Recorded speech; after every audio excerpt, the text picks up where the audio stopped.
Salut à tous, on se retrouve pour l'épisode 3025 du Zap Image. On commence aujourd'hui en ce mardi 13 août avec des anniversaires et tout d'abord celui de Presnel Kimpembe, le défenseur français du Paris Saint-Germain. Il fête aujourd'hui ses 29 ans. On lui souhaite un bon anniversaire, on espère qu'il soit plus blessé parce qu'il est blessé quand même depuis février 2023, rupture du tendon d'Achille, où il a été absent des terrains plus d'1 an et 5 mois, en espérant qu'il retrouve sa version prime du côté du PSG. Bon anniversaire à lui. Il y a également d'autres anniversaires comme Simon Banza, très bon joueur de l'équipe de Braga, il fête aujourd'hui ses 28 ans. L'ancien joueur du Barça également, Riqui Puig, il fête aujourd'hui ses 25 ans, ce joueur maintenant qui joue du côté des Los Angeles Galaxy. Ou Julian Arrojo, défenseur droit du côté du FC Barcelone, il fête aujourd'hui ses 23 ans. Tiens, à noter aussi que Lucas Moura, là je peux voir, il fête aujourd'hui ses 32 ans, l'ancien parisien. On continue, on va parler d'une rencontre qui avait lieu hier, c'était le traditionnel trophée Juan Gamper du côté de Barcelone. Donc le Barça jouait contre l'AS Monaco et le Barça a pris une correction comme à domicile 3-0 contre cette équipe monégasque. Donc les 3 buts ont été inscrits en seconde période. Lamine Camara, Brent Embolo et Elias Benseguir ont été les 3 buteurs côté monégasque. Donc voilà, normalement c'est un match toujours de fête du côté de Barcelone, ce trophée Gamper, c'est toujours le match une semaine avant le début, on va dire, de la saison de championnat. Et voilà, où tu présentes tout d'abord tout l'effectif, tu présentes les recrues. Bon, pour l'instant, il n'y en a qu'une qui a été présentée, ça a été Daniel Mo. Tu présentes aussi le nouveau coach qui a été Hansi Flick. C'est une fête, tout ça, il y a beaucoup de monde. Puis voilà, c'est quand même une grosse défaite 3-0 du FC Barcelone. Les statistiques de la partie, donc c'est simple. Monaco a eu plus de tirs, 7 tirs contre 6 pour le Barça. Et surtout les tirs cadrés, 2 tirs cadrés seulement pour le Barça. 5 tirs cadrés pour Monaco qui a été plutôt efficace, même très efficace. Et du coup, victoire 3-0 quand même de Monaco contre le FC Barcelone. Bon, c'était seulement un match de préparation, mais pas que les deux équipes joueront samedi soir. Donc le Barça, ça sera 21h30 samedi soir. Son premier match de Liga sera un déplacement compliqué à Valence. Et Monaco, pareil, samedi soir à 21h, l'AS Monaco recevra l'équipe de l'AS Saint-Etienne pour la première journée de Ligue 1. Concernant toujours sur ce match, bien sûr, on va parler de Lamine Camara. À peu près 3 semaines, je sors des vidéos tous les jours, j'avais dit voilà, Lamine Camara quitte le FC Metz direction Monaco. Ça y est, déjà buteur les gars, face au FC Barcelone, il est prêt pour faire une grosse saison, le joueur sénégalais, cette pépite qu'on connaissait déjà du côté du FC Metz. Donc là, il va découvrir un nouveau club et aussi il va découvrir la Ligue des Champions bien sûr avec cette équipe de l'ASM. A noter que Brent Embolo a été buteur, l'attaquant suisse, et il a reproduit la célébration de ce médaillé olympique turc qui a été champion de tir je crois. Donc voilà, c'est pour ça qu'il a fait cette célébration là. Embolo. Et c'est vrai que 2 clubs de Ligue 1 se sont déplacés sur la pelouse du FC Barcelone cette année. Hier, la victoire de Monaco 3-0 et la victoire aussi du Paris Saint-Germain. C'était en début d'année lors d'un match de Ligue des Champions, une victoire 4-1 du PSG du côté du Barça. C'est vrai que Barça a beaucoup de mal contre les clubs français là, avec 2 grosses défaites quand même sur leurs 2 derniers matchs à domicile. Toujours sur cette rencontre, donc j'ai dit, c'était quand même une soirée de fête parce que voilà, le trophée Gamper, c'est tu présentes tout l'effectif, tout ça. Et les joueurs du Barça ont présenté leur médaille d'or et de l'Euro et des Jeux Olympiques avant leur dernier match de pré-saison contre Monaco. Donc il y avait par exemple Lamine Yamal, il y avait Pedri avec leur médaille d'or remportée par rapport à l'Euro. Puis il y en a des autres comme Poku Barsi ou même, Eric Garcia, eux avec leur médaille olympique, la médaille d'or qu'ils ont pu remporter tout simplement. Il manque Fermin Lopez, il n'est pas là Fermin Lopez parce qu'il est parti quelques jours en vacances avant de reprendre l'entraînement courant semaine. Et concernant Daniel Mo, donc Daniel Mo qui a été présenté hier, et quand même c'est un peu compliqué sa situation. Donc oui, officiellement c'est un joueur du Barça, mais au vu de la situation financière du Barça, Daniel Mo ne peut pour le moment pas être inscrit par le club et ainsi disputer le premier match de la saison. Pour l'instant il n'est pas inscrit auprès de la Liga parce qu'il faut libérer de la place du fair play financier. Pour l'instant c'est pas le cas. Il va falloir absolument une vente avant samedi soir pour enregistrer Daniel Mo, sinon il pourrait déjà ne pas jouer ce premier match. N'oubliez pas que ça a été le même cas de figure pour Jules Koundé. Koundé, quand il a rejoint le Barça il y a plus de 3 ans, en provenance de Séville, il avait loupé les 2 premiers matchs parce qu'il n'avait pas été inscrit par rapport à la situation financière du club. Bon, après il avait été inscrit pour la 3e journée, mais il avait loupé quand même 2 matchs. Donc voilà, Daniel Mo pour l'instant ne peut pas jouer le premier match contre Valence samedi soir. Toujours sur ce match les gars, donc des supporters du Barça ont demandé à prendre un selfie avec la grand-mère de Lamine Yamal dans les tribunes. Bon, ça je trouve ça vraiment très moyen. Donc en plus on peut voir que sa grand-mère les gars, Lamine Yamal, elle n'était pas très contente. Elle est partie voir bien sûr son petit-fils Lamine Yamal qui a été présenté tout ça. Je ne sais pas s'il a joué Lamine hier, mais bon voilà, je ne sais pas ça sert à quoi de faire une photo avec la grand-mère de Lamine Yamal. Il faut la laisser bien sûr tranquille. Donc voilà ce qu'elle va dire sur cette rencontre. rencontre hier où le Monaco quand même a réalisé bien sûr une très belle performance. On continue, tiens, on va prendre du côté de l'Italie et de la Coupe d'Italie actuellement avec les 32e de finale. Et la Salernitana jouait contre la Spezia. On va parler de ce match, hein. Donc il y a eu 3 partout. Il y a eu victoire de la Salernitana 4-3 après les tirs au but. Mais on va parler surtout d'un joueur qui a été exceptionnel, c'est Boulaye Dia. C'est simple, hein, sur les 3 buts, parce qu'au début il y a eu 3-3. Bon, le 4-3 c'est par rapport à la victoire au tir au but. Il y a peu de prolongation, c'est directement tir au but. Et du coup, gros match, hein. Donc doublé pour lui, une passe D. Donc sur les 3 buts, il a été décisif. 53e passe D, 68e buteur et 93e minute de jeu. Buteur pour envoyer l'équipe de la Spezia au tir au but. Il a marqué le tir au but plus qualifié en 16e de finale de Coupe d'Italie. Gros match, hein, de la part de Boulaye Dia. On continue, on prend la direction aussi de l'Angleterre. Il y avait la première journée de Championship, 2e division anglaise, avec un énorme choc. C'est 2 équipes qui évoluent en Premier League la saison dernière, Luton Town contre Burnley, et c'est Burnley qui s'est imposé 4-1, l'ancien club par exemple de Vincent Kompany, qui mon café ascenseur, hein. Ils sont montés la saison dernière en Première Ligue et voilà, ils sont déjà redescendus. Mais bon, ils commencent déjà bien cette nouvelle saison de Championship avec une victoire 4-1. Donc voilà, tous les matchs ont déjà été joués. Donc bien sûr, bon, il n'y a qu'un match qui a été joué. Les équipes qui ont gagné sont devant, les équipes qui ont perdu sont derrière. On va passer un gros championnat avec 24 équipes, hein. Les 2 premiers monteront en Première Ligue. On a le temps de reparler. Mais voilà, déjà, concernant ce premier classement de la Championship. Aujourd'hui au programme, pas mal de football. Il y a les 3e tours préliminaires de Ligue des Champions, les matchs retour. Voici toutes les affiches. Et voilà, il y a des matchs à 19h, 20h, 20h30 et 20h45. Donc il y a une équipe française qui joue. C'est à 19h tout à l'heure. C'est le LOSC, hein, qui se déplace du côté du Fenerbahçe. Lille s'est imposé 2-1 la semaine dernière. C'était à Valenciennes le match. Donc là cette fois-ci ça sera dans la grosse ambiance, que je pense qu'il y aura une magnifique ambiance du côté de Fenerbahçe. Voilà, il faut un nul, ça passe, tu te qualifies pour les barrages. Après bien sûr ça peut aller en prolongation, ça peut aller au tir au but, on verra. On souhaite bonne chance bien sûr aux Lillois. Et voici le groupe au complet du LOSC, hein, pour le choc retour face au Fenerbahçe. Donc tous les joueurs sont présents, il n'y a pas de joueurs blessés tout ça de dernière minute. Non, tous les joueurs cadres sont bien présents pour ce match hyper important, parce que voilà, une place en Ligue des Champions, c'est des gros revenus. Déjà tu joues la Ligue des Champions, c'est déjà exceptionnel, et c'est des gros revenus pour le club, hein. Vous savez que c'est déjà quasiment un chèque de 40 millions d'euros directement si tu accèdes aux phases de poule. C'est pour ça que bien sûr financièrement, même sportivement, c'est très important bien sûr cette rencontre pour le LOSC, hein. Bonne chance à eux. Et voilà, Zegrova et Tan Mbappé en direction d'Istanbul. Bon, c'était hier, hein. Ils vont pas arriver aujourd'hui jour de match, c'était déjà hier bien sûr lundi. Voilà, ils sont prêts, ils ont participé hier soir à l'entraînement bien sûr avant d'affronter, hein, cette équipe. Et Lucas Chevalier avant ce Fenerbahçe Lille, il a dit, hein, il y en a peut-être qui se sont fait dans le slip, mais je pense que ça va être bon de vivre ça avec cette magnifique ambiance qu'il y aura, vivre cette expérience. Ils vont tout faire pour nous déstabiliser, oui, parce qu'on sait que sur le Fenerbahçe, au Beşiktaş, au Galatasaray, on sait qu'il y a à chaque fois des énormes ambiances.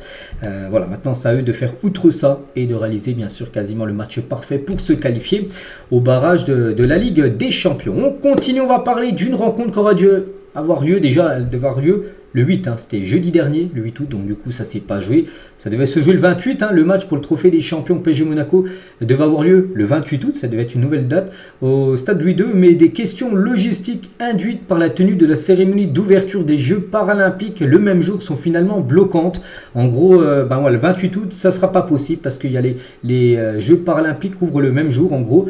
Puis voilà, je sais pas pourquoi, en gros ça peut pas se faire, voilà, le 28, il faudra trouver encore une nouvelle date pour ce trophée des champions, hein. C'est fou les gars, à chaque fois les dates sont reportées. Donc voilà, concernant ce Paris Saint-Germain-Monaco. On va parler d'un joueur qui a joué au PSG à Monaco, c'est Kylian Mbappé. Et demain, grosse rencontre, hein. Demain c'est la Super Coupe d'Europe entre le Real et l'Atalanta. Donc ça sera en Pologne, hein, cette rencontre. Et Mbappé convoqué pour la Super Coupe d'Europe, parce qu'on peut voir le groupe convoqué par Carlo Ancelotti, le coach du Real Madrid. Donc il a convoqué tous ses joueurs et on peut voir parmi les attaquants Mbappé présent avec Vini, Rodrigo, Hendrick et Brahim Diaz. Donc voilà, c'est le gros groupe, hein, du côté du Real Madrid avant ce avant ce match contre la belle équipe de l'Atalanta. Donc peut-être déjà demain premier trophée pour Kylian Mbappé, on verra. Notez que Modric, les gars, il est déjà 26 trophées du côté du Real. Il est ex-aequo avec Nacho. Donc en cas de victoire demain de Luka Modric, en plus c'est le capitaine numéro 1, il sera le joueur le plus titré de l'histoire du Real Madrid avec 27 trophées. Bien évidemment en cas de victoire demain contre l'équipe de Bergame. Et lors du dernier entraînement du Real Madrid, bien sûr, beaucoup de sourires. Et Vini, Bellingham, Mbappé, les défenses adverses ne sont pas prêtes, hein. C'est vrai que demain, les trois devraient être titulaires. Peut-être avec Rodrigo, je ne sais pas. Mais les trois sont quasiment sûrs d'avoir leur place dans le 11 de départ contre l'Atalanta Bergame. On continue, on va parler un peu maintenant mercato et officiel. Julián Álvarez quitte Manchester City et signe jusqu'en 2029 à l'Atlético Madrid. Donc il y avait des grosses rumeurs il y a à peu près 3 semaines. Il avait dit en gros qu'il voulait quelque chose d'autre. En gros, il en avait marre d'être second rôle du côté de City. Il voulait quitter City. Et voilà, donc ça a été fait parce qu'il quitte City. Bon, il y a des rumeurs au PSG, mais c'est plutôt à l'Atlético Madrid qui signe un montant du transfert 75 millions d'euros plus 20 millions de bonus. Je ne sais pas si c'est 75 plus 20 ou 70 plus 25. Mais voilà, ça doit être le montant de 95, on va dire, bonus compris. Concernant Julian Alvarez, qui devient la troisième recrue, la plus chère du club derrière Félix, qui a été recruté pour plus de 130. Et aussi, je crois, il y a Thomas Lemar, Thomas Lemar qui est aussi une recrue qui a coûté encore plus cher que Julian Alvarez. Mais voilà, Alvarez, les gars, c'est aussi bien sûr un gros montant. Donc, ce sera le numéro 19 dans le dos pour l'ancien joueur de Manchester City, qui aura, je pense, beaucoup plus de temps de jeu à l'Atlético que du côté de Manchester City. Et surtout que Morata a quitté le club, Depay aussi a quitté le club. On savait qu'Alexander Sørloth a débarqué du côté de l'Atlético, mais voilà, ça va être une belle connexion peut-être avec Griezmann, tout ça, on a hâte de voir ça. Et c'est vrai qu'en janvier 2022, donc City dépense 21 millions d'euros pour Julian Alvarez, et là il est revendu 90-95, on ne connaît pas encore la date, enfin la somme exacte, mais voilà, c'est dans ces eaux-là, donc bien sûr c'est revendu quasiment 4 fois plus cher, on peut dire, voilà, pour ce magnifique joueur qui a déjà un palmarès incroyable, il a déjà quasiment tout remporté dans sa carrière, Alvarez, désolé. Donc la plus grosse vente de l'histoire de Manchester City, c'est que City achète très cher des joueurs, mais là ils ont vendu un joueur très très cher, et voilà, pour eux c'est une grosse plus-value pour cette équipe anglaise. On continue avec un autre joueur, Nico Williams. Donc lui, le feuilleton continue, et Nico Williams, comme grosse info, parce que c'est le nouveau numéro 10 de l'Athletic Club. Pas sûr de le voir partir au Barça ou au PSG, à voir, on verra, parce que voilà, nouveau numéro de maillot. Avant il y a un autre numéro, donc là il passe avec le 10. C'est surtout que Bilbao fait tout pour essayer de le convaincre de rester bien sûr du côté de Bilbao, donc lui offre ce numéro 10. Je crois que c'est l'ancien numéro de Munian. Il a dit: je suis très fier de pouvoir porter ce numéro et d'entrer dans l'histoire comme Munian, ancien numéro 10 du côté de Bilbao. Voilà, donc on ne sait toujours pas. Après les gars, le mercato est toujours ouvert. Il y a eu tellement de coups de théâtre, de rebondissements. Pour l'instant, bon, il est bien ancré, on peut dire, du côté Bilbao. Il a repris l'entraînement, il a changé de numéro.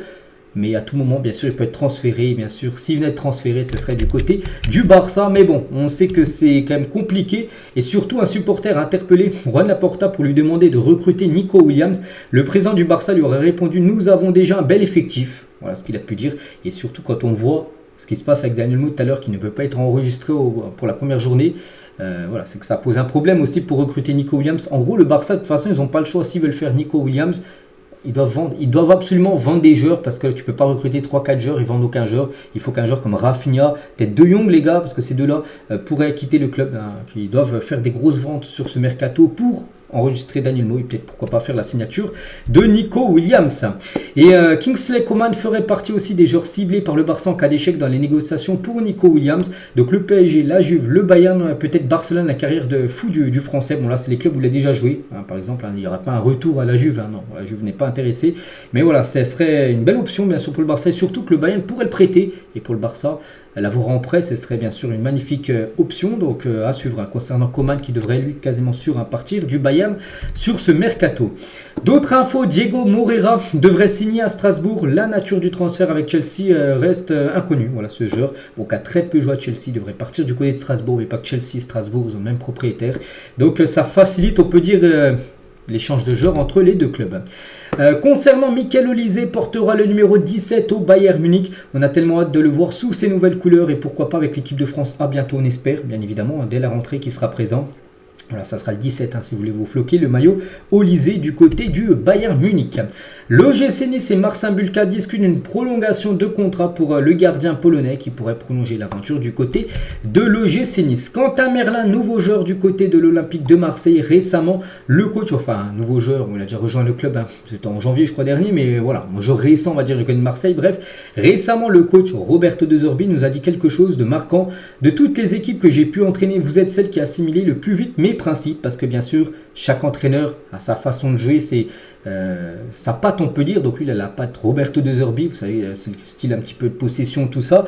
Donc voilà, en gros, il dit que tout le monde a déjà très bien imprégné ce qu'il veut faire de Marseille la saison prochaine. Donc on a hâte de voir aussi cette équipe de Marseille. Pourquoi? Parce que déjà, elle a très bien recruté Marseille.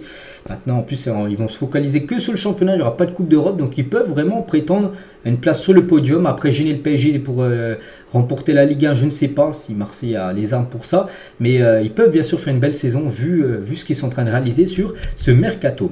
Et tiens, en parlant toujours de l'OM, un nouveau joueur, Ismaël Koné, un joueur de Marseille, il est en conférence de presse sur l'OM, il a dit que c'est un club qui doit gagner la Ligue 1 chaque année. C'est vrai, mais le problème c'est qu'il y a de grands clubs et surtout un grand club comme le PSG qui rafle bien sûr Ligue 1 sur Ligue 1. Mais à voir cette année, hein, c'est vrai que on espère qu'il y aura un peu plus de suspense, hein, parce que souvent la Ligue 1 est pliée bien sûr, avec l'écart de nombre de points que le PSG a sur le deuxième. Ismaël Koné aussi a parlé de son compatriote canadien Jonathan David, il a dit oui, je lui ai dit de venir à Marseille mais il ne voulait pas. David, joueur, tiens, soir qui va jouer un match important contre le Fener, mais Marseille ça l'intéresse pas. Voilà pour Jonathan David, il a essayé Ismaël Koné de le faire venir, mais c'est un non.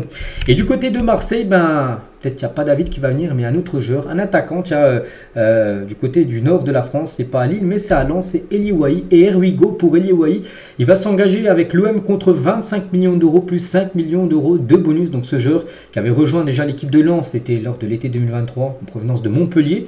Voilà, il aura fait 3 clubs en 3 ans, donc il aura fait Montpellier, Lens et Marseille, parce qu'il va rejoindre Marseille.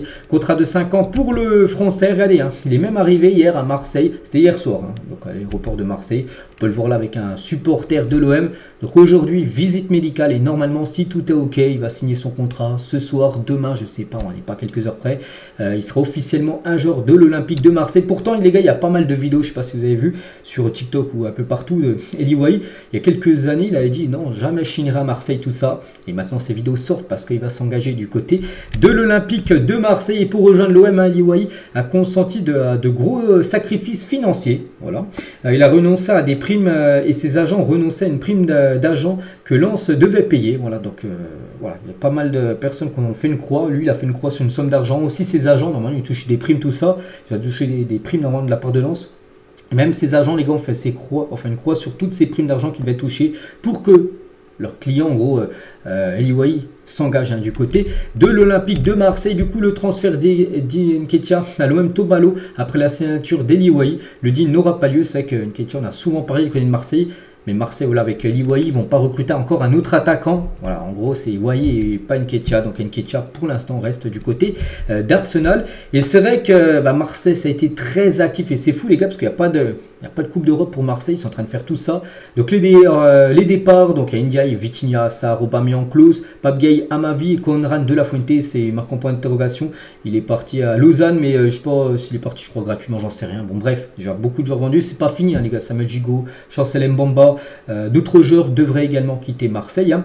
Et côté arrivé, c'est quand même du très lourd. Donc Wahi, quasiment fait. Donc Greenwood, c'est fait. Koné, Rulli, Cornelius, Geoffrey Delange, qui est un deuxième gardien. Hochberg et Lilian Brassier. Et on pense que c'est pas fini du côté de Marseille parce qu'il y a d'autres joueurs aussi qui pourraient débarquer, qu'on va parler juste après. Par exemple, tiens, Moukoko, les gars, est aussi pressenti du côté de Marseille. C'est également un attaquant. On continue, tiens, on va parler de Danilo. Donc lui, joueur du PSG, mais il devrait quitter le Paris Saint-Germain. Donc il est ciblé par le FC Porto. Le PSG est ouvert à son départ. Je comprends plus, c'est son ancien club, je ne me trompe pas. Peut-être je me trompe, mettez en commentaire. Mais je crois qu'à l'époque, il jouait à Porto, bon, il y a quelques années. Donc voilà, il pourrait retourner du côté du Portugal. Danilo. Officiel, voici les arbitres de la première journée de Ligue 1. Donc par exemple, pour le match d'ouverture. Donc là, aujourd'hui, on est mardi. Là, tiens, il y a quelques jours, vendredi. Alors, ça sera le premier match. Le Havre PSG, ce sera Willy de la Jode qui sera l'arbitre de cette rencontre. Benoît Bastien arbitrera le match entre Brest et l'OM. Clément Turpin, un arbitre très connu, arbitrera le match entre Monaco et Saint-Etienne samedi soir à 21h. Donc voilà, concernant tous les arbitres de cette première journée. Noah Liles, champion olympique sur 100 mètres qui porte un maillot de l'Olympique lyonnais. Voilà, donc lui, il a remporté la course du 100 mètres. C'est toujours la course symbolique, la course phare, on peut dire, des JO. Donc il avait le maillot de l'Olympique lyonnais. Il a posté cette photo sur son compte Instagram. Voilà, grand fan peut-être de l'OL1, ce champion américain. Des nouvelles de Jérémy Frimpong. Le Bayer Leverkusen est confiant pour garder Jérémy Frimpong. Le joueur a fait l'objet d'aucune offensive concrète. Pourtant, il y a eu pas mal de rumeurs. J'ai pu voir le Barça, par exemple, a été intéressé, Manchester United, tout ça. Mais du coup, il n'y a pas eu vraiment d'offres vraiment concrètes, on peut dire. Il y a eu peut-être des rumeurs, des touches, mais rien vraiment de très fiable. Et du coup, il devrait rester du côté de Leverkusen pour cette nouvelle saison. Yves Bissouma s'est filmé en train d'inhaler du gaz hilarant. Il a posté sur son compte Snapchat plutôt. Donc le joueur s'est excusé hier soir pour ses actes, affirmant qu'il avait fait preuve d'un grave manque de jugement en faisant ce qu'il a fait. Voilà, donc gaz hilarant. Bon, déjà, ça c'est pas bien sûr. Hein. Voilà, donc lui, il a montré un truc qu'il faut pas faire en gros. Donc il s'est excusé après avoir fait ça, tout simplement. Le joueur de Tottenham. Naples propose verbalement 25 millions d'euros plus 5 millions d'euros pour Romelu Lukaku et attend une réponse de Chelsea. Voilà, parce que Naples, ils vont perdre Victor Osimhen qui va quitter le club et pour le remplacer, ils aimeraient avoir Lukaku. Donc voilà, ils ont proposé, on va dire, 30 millions d'euros bonus inclus à l'équipe de Chelsea pour s'offrir tout simplement Lukaku, hein, qui est prêté chaque année. Hein. Donc là, si par exemple il rejoint Naples, il aura joué dans une troisième équipe italienne différente en 3 saisons. Il aura joué à l'Inter, il aura joué à l'AS Roma, il va peut-être rejoindre l'équipe de Naples, on verra. Donc voilà, concernant l'attaquant belge. Des nouvelles aussi, il y a du Colombien Luis Diaz et Liverpool est prêt à vendre Luis Diaz pour environ 60 millions d'euros. Hein. Je pense qu'on voit maintenant le prix des joueurs, je trouve 60 millions d'euros pour ce joueur Luis Diaz. Je trouve que c'est pas mal. J'aurais pensé qu'il aurait coûté un peu plus cher, hein, quand on voit bien sûr des fois certains ailiers combien ils coûtent. Donc voilà, il peut potentiellement quitter l'équipe des Reds. Des nouvelles de Léo Messi qui profite de ses vacances en famille. Donc voilà, avec ses 3 enfants et sa femme. Donc voilà, quelques photos de Léo Messi, je crois. Je sais pas si le jour blessé ou pas. Je me souviens qu'il s'était blessé lors de la finale de la Copa América. Il attend peut-être encore quelques jours avant de revenir, bien sûr, hein, du côté de son club de l'Inter Miami. Et son plus grand rival, bien sûr, Cristiano Ronaldo, si on revient 7 ans jour pour jour en arrière, et CR7 faisait cette célébration après avoir remarqué face au Barça en Super Coupe d'Espagne. Donc voilà, ça a été une magnifique rencontre et Ronaldo avait enlevé son maillot et il avait montré le Ronaldo 7. C'était bien sûr une célébration iconique, hein, collector de Cristiano Ronaldo. Concernant l'équipe de France A, voilà, qui a joué son dernier match, on sait, contre l'Espagne avec la défaite, on se souvient, en demi-finale de l'Euro. Et la prochaine liste de Didier Deschamps, c'est déjà dans 17 jours. N'oubliez pas, il y a 2 matchs au programme contre l'Italie le 6 septembre et contre la Belgique le 9 septembre. C'est la Ligue des Nations. Donc là, ça fait France, Italie, Belgique. Et c'est l'Israël aussi, la 4e équipe dans la poule de l'équipe de France. Voilà, ces 2 matchs-là seront en France. Hein. Italie et Belgique directement en France. Après, il y aura le match retour après là-bas, dans ces pays-là. Mais voilà, on espère déjà 2 victoires. Donc c'est dès septembre, c'est dans 3 semaines, les gars, retour de l'équipe de France. Avec peut-être des nouveaux joueurs comme Mikel Olise ou même Mateta qui mériteraient totalement. Pierre-Emile Hochberg est aussi un fan de Zizou et de l'équipe de France. Hein. N'oubliez pas que ce joueur est danois, mais il aurait pu jouer pour l'équipe de France. J'ai toujours été fier de mes origines françaises. J'avais un maillot de Zidane et de l'équipe de France avec le numéro 10 pour la Coupe du Monde 2006. J'étais devant la télé, passionné, je le suivais comme un supporter français.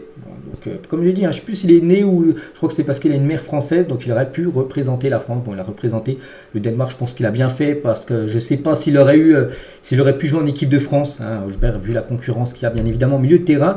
Et il parle aussi de l'OM et il est sous le charme de l'OM et de ses supporters. Il a dit: je suis venu dans ce stade une fois.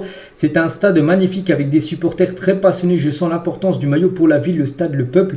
Moi, j'aime la pression. Tu sens que tu es dans un endroit important. Cela peut apporter des situations difficiles, mais c'est le foot. Il faut de la pression, de l'ambition peut-être, pour être au plus haut niveau. Voilà, donc il est déjà très fan. Donc quand il dit qu'il est déjà venu dans ce stade, c'est avec Tottenham. Il était venu en Ligue des Champions un coup joué contre l'Olympique de Marseille. En plus, je crois qu'il a été buteur lors de cette rencontre. Kylian Mbappé tient sur son compte Instagram. Il a mis un petit message sur le PSG. Pas qu'il veut revenir au PSG, pas du tout, mais un joyeux anniversaire au PSG. Parce que hier, j'ai dit que le PSG fêtait ses 54 ans d'existence. Le PSG a été créé un 12 août. Donc hier, on dit le 12 août. Donc il a mis un petit message, bien sûr.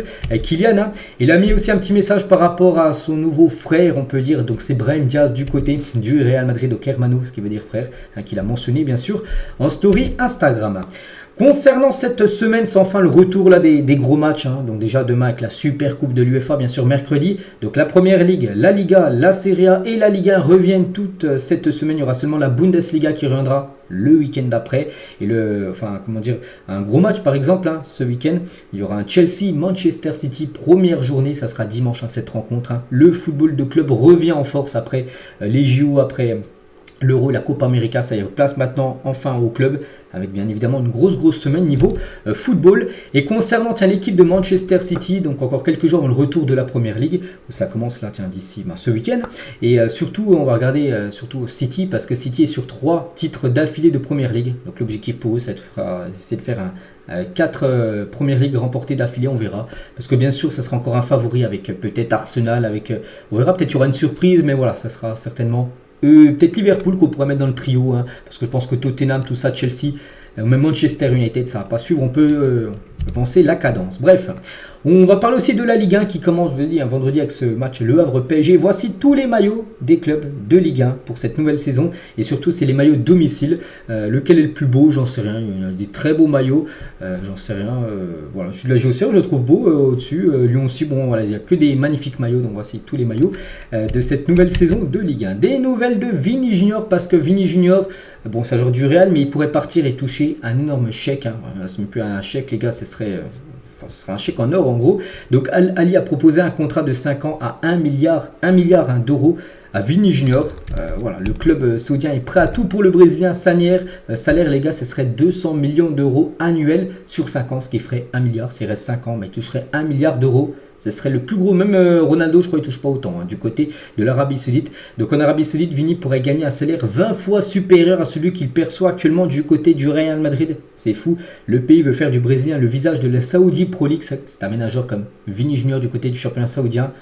Même si tu as déjà Ronaldo, mais bon, Ronaldo, il est plutôt en fin de carrière. Là, tu as un ménageur en plein à son prime, on peut dire, Vini Junior, qui va certainement plus remporter le Ballon d'Or. Tu ramènes un joueur comme ça, voilà, ça remettra encore plus la Saudi Pro League en lumière, on peut dire.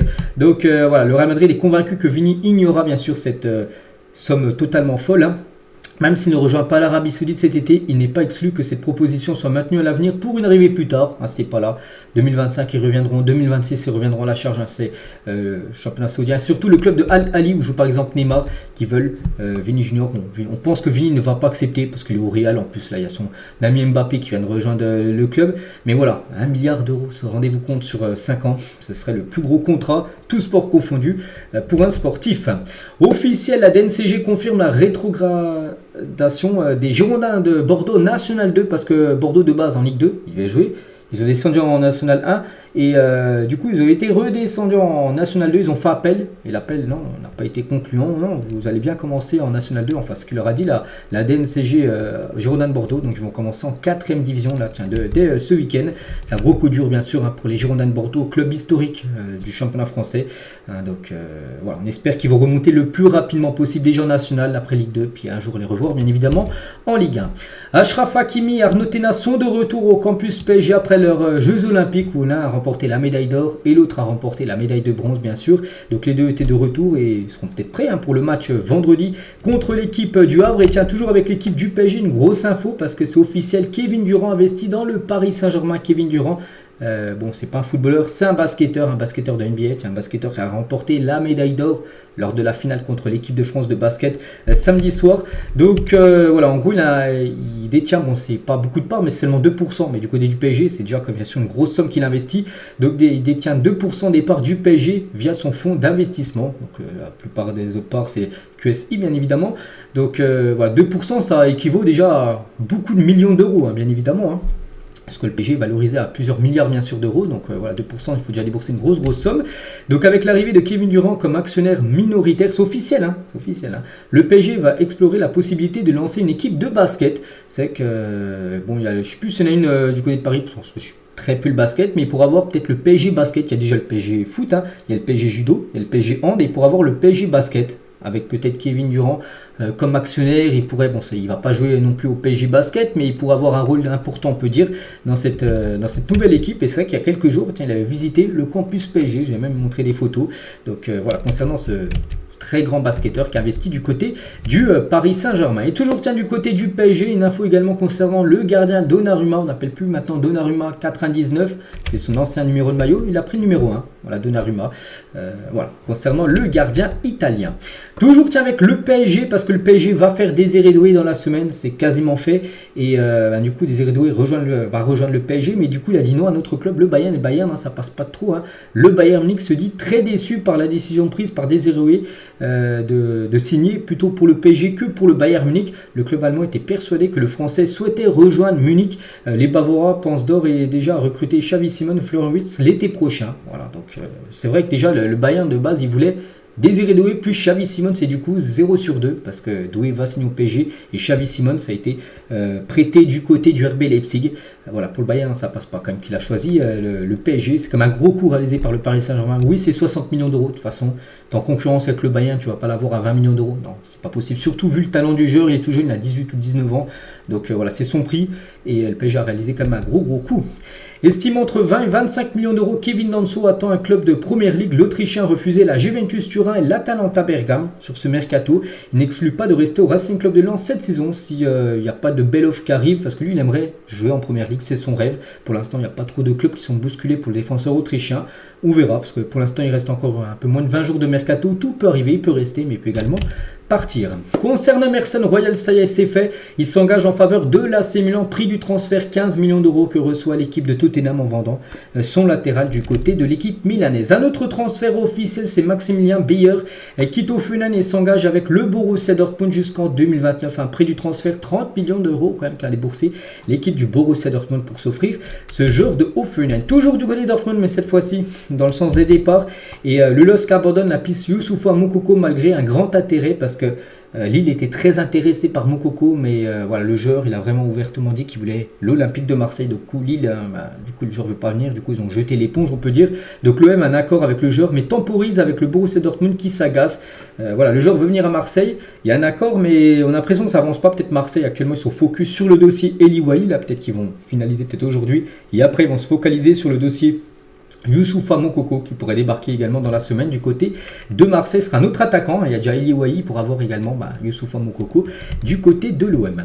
Des nouvelles de Lautaro Martinez et c'est officiel. Prolonge avec l'Inter Milan jusqu'en 2029 sous le maillot de l'Inter. L'Argentin a marqué 129 buts en 282 matchs. C'est quand même pas mal, c'est quasiment buteur à un match sur deux du côté d'Inter, sans compter bien sûr les passes décisives. Donc ce joueur qui peut bien sûr être un favori pour remporter le Ballon d'Or au vu de tout ce qu'il a remporté la saison là qui vient de se finir, on verra, mais voilà, une chose qui est sûre, il vient de prolonger à l'Inter. Officiel, Ami Richardson, 22 ans, joueur de Reims qui a gagné la médaille de bronze avec le Maroc lors des JO il y a quelques jours, arrive en Italie pour signer à la Fiorentina. L'accord tourne autour de 10 millions d'euros, bonus inclus, et un 10% à la revente que Reims touchera dans le futur quand il quittera l'équipe de la Fiorentina. Le Stade de Reims a formulé une offre de 2 millions d'euros à Al Hilal pour Saoud Abdelhamid. Donc un joueur, là plutôt l'inverse, c'est vrai qu'on parle beaucoup de joueurs qui filent en Arabie Saoudite, mais de temps en temps, il y a des joueurs du championnat saoudien que des clubs aimeraient. Par exemple, Reims aimerait avoir un joueur du championnat saoudien, ce joueur en plus d'Arabie Saoudite. Donc offre refusée, mais Reims devrait en formuler une nouvelle offre pour essayer de s'offrir ce joueur de l'équipe de Al Hilal. Une petite info concernant la future saison de Ligue 1 qui commence là d'ici quelques jours. Il n'y aura pas de multiplex Ligue 1 le dimanche sur DAZN. Les 3 matchs seront diffusés individuellement sur un canal dédié parce que, ça sera le dimanche à 17h, puis à 15h le multiplex. Et avant, à l'époque, quand c'était, je suis plus sur Amazon Prime, donc vous pouvez suivre bien sûr le match que vous vouliez, quand il y avait les 3 matchs en même temps du multiplex. Mais il y avait également une chaîne dédiée où il y avait le multiplex, ça veut dire que les meilleurs moments sur les 3 matchs en même temps, bien sûr, sur une chaîne unique. Et du coup, ça y aura plus sur DAZN. Les 3 matchs seront diffusés, bien sûr, mais sur une chaîne. Sur 3 chaînes différentes, il n'y aura pas une chaîne spéciale où les 3 matchs seront diffusés avec les meilleurs moments bien sûr des rencontres. Et DAZN diffusera 8 matchs par journée sur les 9 et seuls 3 matchs en prime time auront un binôme de journalistes et un consultant. Les 5 autres rencontres seront commentées par un seul journaliste. Donc par exemple, voilà, ces 5 matchs de DAZN seront assurés avec un journaliste et sans consultant. Donc le samedi 19h, dimanche 15h et les 3 matchs le dimanche à 17h. En gros, ça sera seulement une personne.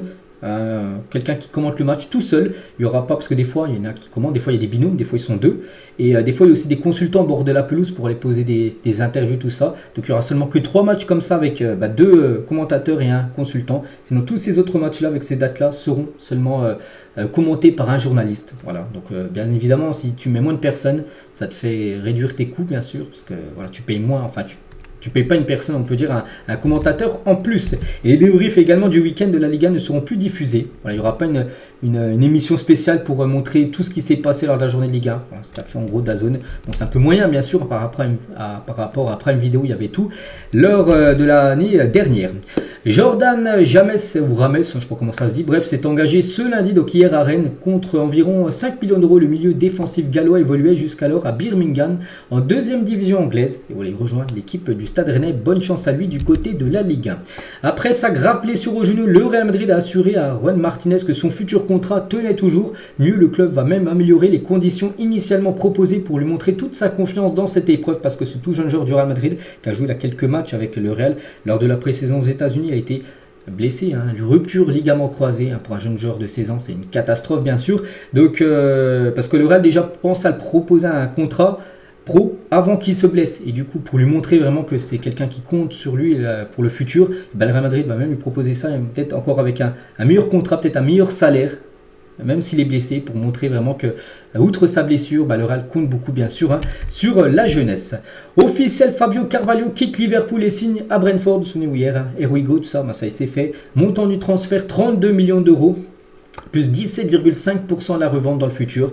Voilà, donc ça qui joue très peu à Liverpool, il va jouer beaucoup plus du côté de Brentford, le joueur portugais. Concernant Tcherendour, lui aussi quitte le PSG. Donc il est arrivé à Istanbul pour signer avec le Beşiktaş. Le joueur italo-sénégalais va quitter le PSG le temps d'un prêt. Il va être prêté là une saison du côté du Beşiktaş. Manchester City, des nouvelles concernant ce club, et l'audience sur les présumées 115 violations du fair play financier par City doit commencer le mois prochain. Le résultat sera connu au début de l'année 2025. Manchester City fait face à la menace d'une relégation si les accusations les plus graves portées contre le club sont prouvées, parce que ça, City, on a toujours parlé qu'ils avaient beaucoup de problèmes, plus de 115 violations du fair play financier. Voilà, donc c'est quand même énorme. Il y a des clubs, les gars, ils ont pris pas mal de points, Everton, tout ça. La saison dernière, je crois que Nottingham Forest aussi avait pris des points au classement par rapport à des violations du fair play financier. Et City, c'est plus de 115 violations. Et à chaque fois, ils passent entre les mailles du filet, mais là, ils vont passer. Il y aura une grosse audience, tout ça.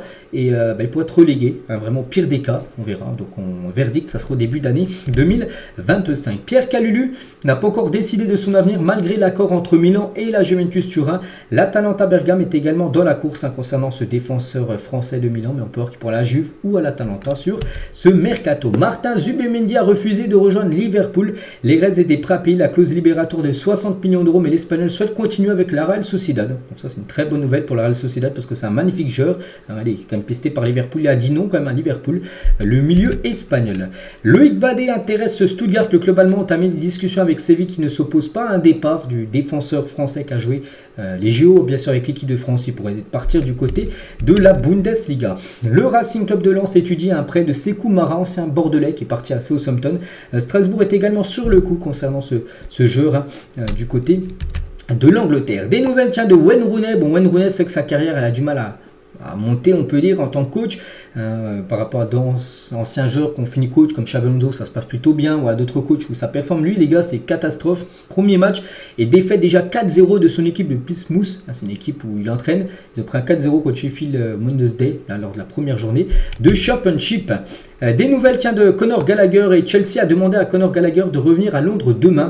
Son transfert à l'Atlético bloque important. Fabrizio Romano a envoyé son Here we go de Conor Gallagher du côté de l'Atlético. Regardez, il était même dans le stade de l'Atlético pour visiter les installations, et du coup il y a un truc qui va pas, ça capote, on a l'impression. Il doit retourner à Londres avec Chelsea pour discuter de tout ça, parce que pour l'instant ça tombe à l'eau, on peut dire, son transfert. Bon, ça se peut qu'il soit bien sûr transféré du côté de Chelsea, on verra.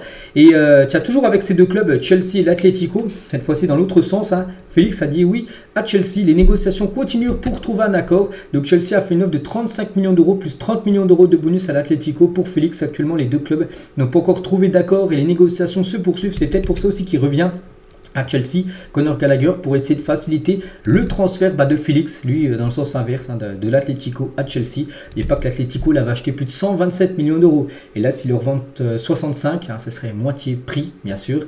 Après de toute façon ils ne revendront jamais la somme que nous avons investie au Benfica il y a quelques années, mais voilà. Concernant Félix, et toujours avec Chelsea qui est beaucoup actif avec des arrivées mais aussi des départs, et en cas de signature de Félix, où j'ai dit ça peut se faire, j'ai une offre qui a été faite, donc l'avenir de Raheem Sterling à Chelsea serait remis en question. Le joueur pourrait partir avant la fin du mercato. Voilà, donc en gros, s'il vient, Félix, ça sentirait le départ de Sterling. J'ai entendu que la Juventus Turin serait intéressée. Hendrik a reproduit la célébration de Kylian Mbappé lors du shooting photo de l'UEFA. Pour, par exemple, la Super Coupe de l'UEFA. Là, demain, ils ont tous fait des photos. On peut voir qu'il a fait la célébration bras croisés de Kylian Mbappé. Officiel, Arsenal vient de dévoiler son 3e maillot pour cette nouvelle saison. Magnifique maillot, bien sûr, pour les Gunners. Ça a la même chose pour Manchester United également. En gros, c'est Adidas avec des grands clubs qui ont dévoilé leur 3e maillot. Donc l'Arsenal, Manchester United, 3e maillot. La Juventus Turin, le 3e maillot de la Juventus Turin. Maillot plutôt insolite, on peut dire, avec aussi le logo en gros qui ressemble pas à la Juve. C'est je sais pas, un cheval, j'en sais rien.